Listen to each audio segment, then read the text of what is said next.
Voltamos com a notícia de frente. Vamos com informações do trânsito agora, através das câmeras da Secretaria de Mobilidade Urbana.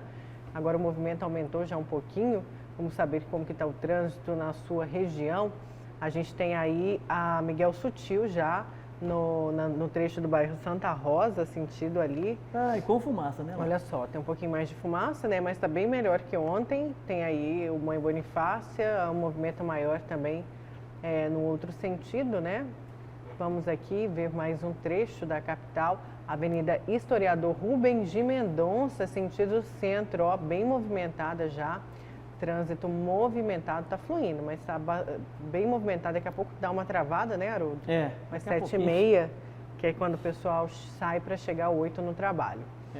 Trânsito intenso já aí na Avenida do CPA, mas fluindo. A gente vê aí o movimento de carros, temos outros trechos aí através das câmeras da Secretaria de Mobilidade Urbana de Cuiabá, CEMOB, Avenida das Torres, também movimentada.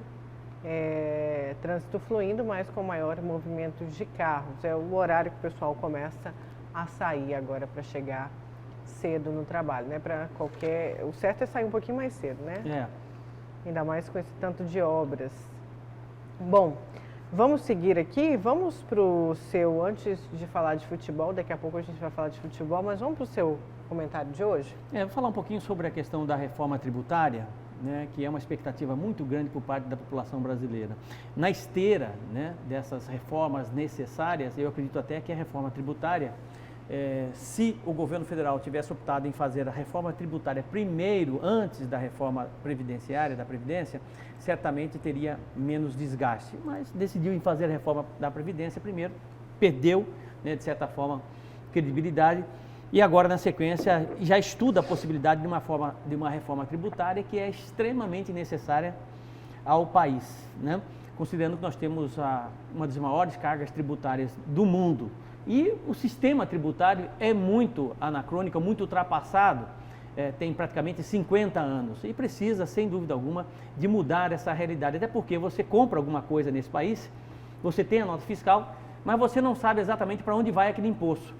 Se você não sabe para onde vai, você não sabe nem como cobrar o governante, né, determinada área. Eu quero que esse imposto vá para a educação, vá para a saúde, vá para qualquer outra coisa. Então, é muito importante que você tenha e saiba exatamente para onde vai o imposto que você paga. E o processo todo ele é muito injusto, porque os ricos ganham com esse processo tributário em nosso país.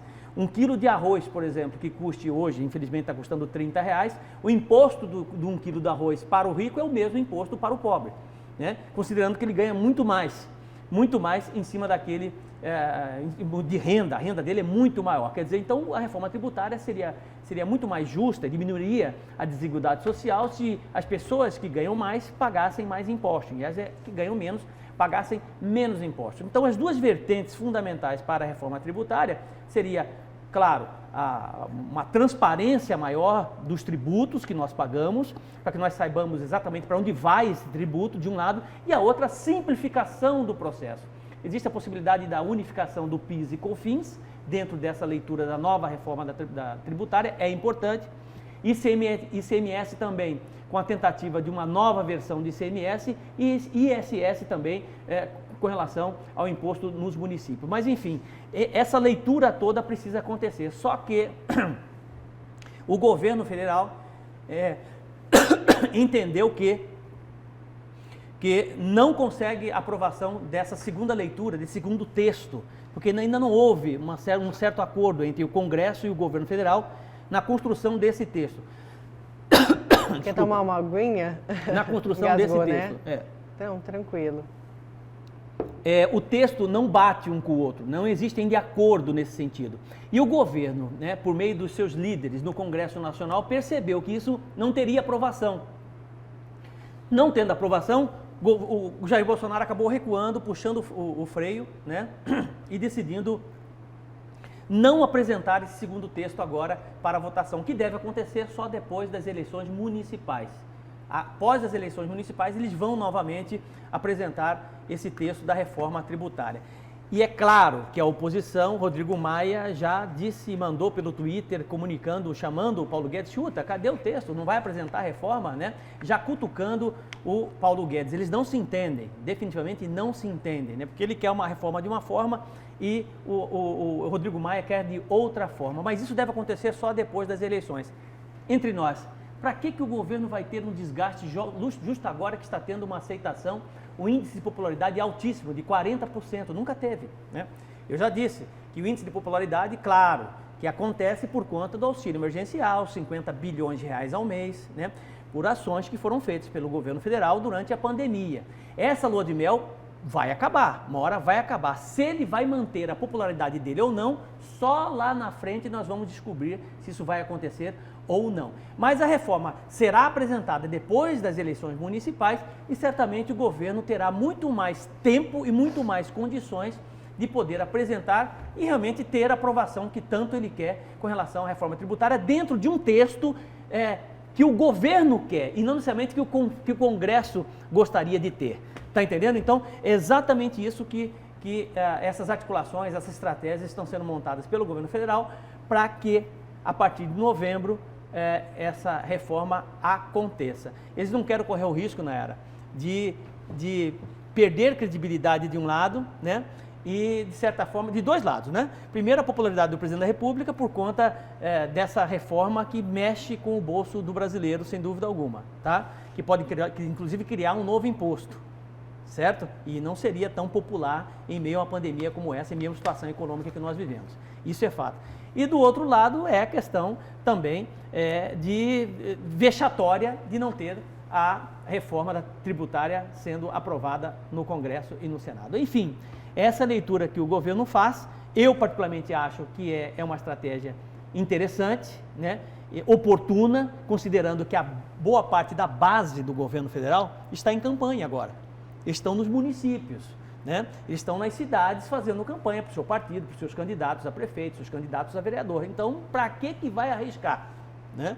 Então, sabiamente, o presidente Jair Bolsonaro recuou, puxou o freio de mão e, juntamente com a sua bancada, né, com os seus ministros, informantes do Congresso e do Senado, seus líderes, e vai apresentar isso em novembro. Certo. Olha, só uma informação para você, nosso telespectador que acompanha a rodada de entrevistas com os candidatos a prefeito de Cuiabá. Hoje o nosso entrevistado do programa, a notícia de frente conforme sorteio, seria o candidato do PSL, o Aécio Rodrigues. Mas a assessoria do candidato Aécio Rodrigues informou que ele está com a Covid-19 e, por isso, impossibilitado de participar desta sequência de entrevistas, e a gente estima melhoras ao candidato. Amanhã, seguindo a ordem de sorteio, foi definido entre os representantes dos candidatos e a direção de jornalismo esse sorteio. Teremos uma entrevista com o candidato do Podemos, o Abílio Júnior. Nayara, sabe uma coisa importante que eu acho que nós não fizemos até agora e poderia servir de sugestão apenas, né? Durante estas entrevistas, é pedir para que o nosso telespectador também participe da entrevista mandando pergunta. Não entendeu? pode. Não pode. A Não justiça pode. não aceita. Não, só para deixar claro, as regras são definidas com os candidatos. Ah, sim, entendi. Então, tudo é muito definido, inclusive tempo, tudo isso. Tudo então, foi entendi. unânime entre os candidatos que não houvesse participação, infelizmente. Infelizmente, né, porque... Mas a gente tem que seguir porque é um momento delicado, então que a gente não pode beneficiar um candidato em detrimento do outro. Entendi. Então, às vezes, uma pergunta chega para um candidato que não chega para o outro, né? Sim. Então, a gente tem que tomar muito cuidado com isso aqui para não beneficiar um em detrimento do outro ou vice-versa. Entendi, porque a participação popular seria excepcional, com certeza, né? Mas a gente está aqui tudo bem, a gente está aqui e vai tentar fazer da melhor forma possível. Porta-voz da população e a gente dá uma garantia que nenhuma pergunta vai ficar sem ser feita. Nenhuma pergunta da vida, da história, da condução política desse candidato vai deixar de ser feita por nós aqui na Notícia de Frente. É isso aí. Fique muito tranquilo com isso. Olha, vamos falar de futebol? Cuiabá, que segue na liderança do Campeonato Brasileiro na Série B. Estamos torcendo aí para ver o Cuiabá na A. Na noite desta terça-feira, atuando na Arena Pantanal pela 12ª rodada da competição, o Dourado venceu o Náutico por 1-0 e chegou aos 25 pontos. Você acompanha aí as imagens do jogo. O único gol do jogo foi anotado pelo atacante Genisson de cabeça aos 5 minutos da etapa complementar. Foi o segundo gol do atacante na competição. O Cuiabá dominou todas as ações, viu? O Cuiabá dominou aí o jogo na Arena Pantanal e poderia ter vencido por um placar muito maior, né? Mas tá bom, tá valendo. Venceu aí a comemoração do Cuiabá. Cuiabá que segue de sorriso largo aí o gol, ó. Temos o gol e a comemoração em seguida. O Cuiabá volta a jogar no próximo sábado, quando recebe a visita do Cruzeiro, novamente na Arena Pantanal, às 9 horas da noite. E a gente torce aí para ver o Cuiabá na Série A. Olha o quanto vai ser bom para cá, né? Você acredita que eu já fiz gol assim, não era? Não sei se eu acredito. Tô brincando. Mas pode acreditar, tem testemunha. A Verônica tá falando que não acredita, não. Nesta emissora tem testemunha. A Dair, que é lá do Diz que o jogo era contra você mesmo. Não parece, mas eu era bom de bola. O Adair, aqui do nosso financeiro, jogava bola com ele, eu era guri, né? O Adair já jogava na nossa chácara lá, tô com os 12. Eu fazia gol de cabeça assim, Coité. Você não acredita, Coité? Por que ninguém acredita? Olha pra mim assim, veio meio gordinho e não acredita. Eu fazia, era bom, fazia gol de cabeça assim, batia só de trivela.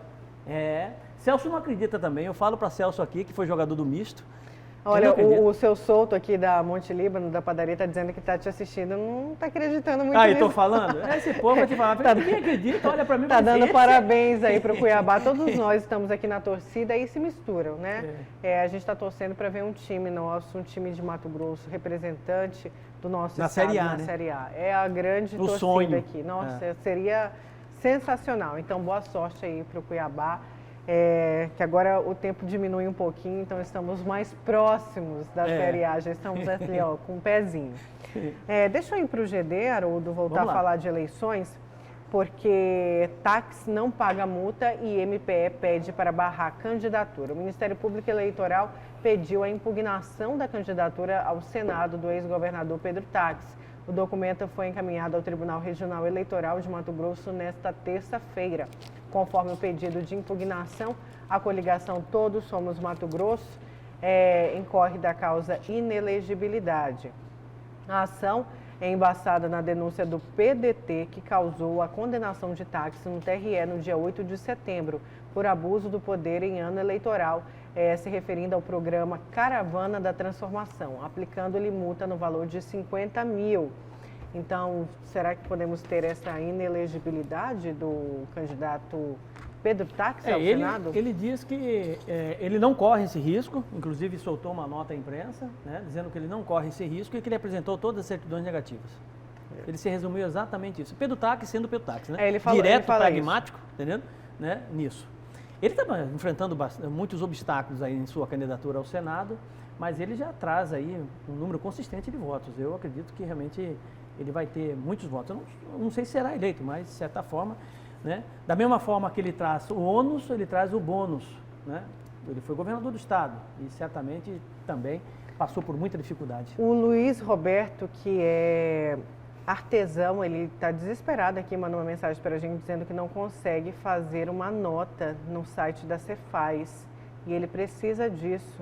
Está muito difícil de arrumar encomendas, ele não consegue fazer a nota. Ele é MEI. Então, vou pedir, ele manda aqui a mensagem, ó, inclusive dizendo aqui que não está conseguindo. Vou pedir para a nossa produção entrar em contato com a Cefaz, vou passar aqui o contato do nosso telespectador para que ele possa resolver aí essa situação, né? Não dá para ficar sem pedido nesse momento de pandemia, onde todo mundo quer vender. Vou passar agora essa reclamação. Gente, então, só para deixar muito claro, né, para quem está chegando agora, que não tivemos a entrevista com o candidato Aécio Rodrigues, do PSL, que seria o candidato de hoje definido em sorteio, porque ele está com a Covid-19. Então, ele não pode participar nem em forma virtual, né, Haroldo? Nem virtual. Porque realmente é uma doença que debilita e é preciso uma recuperação. A gente estima melhoras e amanhã damos sequência com o candidato Abílio Júnior, né? E todo mundo aí todo mundo, enfim... Na expectativa, na expectativa, né? Dessas entrevistas todas. Eu acho que as entrevistas estão sendo muito boas, no sentido de realmente desvelar quem é o candidato, em todos os sentidos, inclusive ideologicamente, né? Nós tivemos uma entrevista na segunda-feira com o Gilberto, tivemos ontem com o Roberto França, inclusive a questão de inelegibilidade dele, ou palavrinha comprida e difícil, né? Logo no começo foi bom, né? Porque a entrevista não teria sentido algum caso ele não fosse inelegibilidade? Inelegibilidade, né? Ele não pudesse ser votado, mas ele provou exatamente, trouxe inclusive documento para isso, né? Provando que ele pode ser eleito, sim. Né? Enfim, eu acho que está sendo esclarecedora e isso está sendo muito bom. E amanhã, então, o Abílio. Né? O polêmico Abílio, porque ele é uma encrenca para todo lado. Né? O Walter está aqui. Mas ele tem feito um papel de fiscalização importante, né? Que é o papel do vereador, pelo menos. Né? O Walter está dizendo que eu apoiei a agressão verbal contra a mulher. Ô, Walter, não fale isso, você me interpretou mal, tá bom?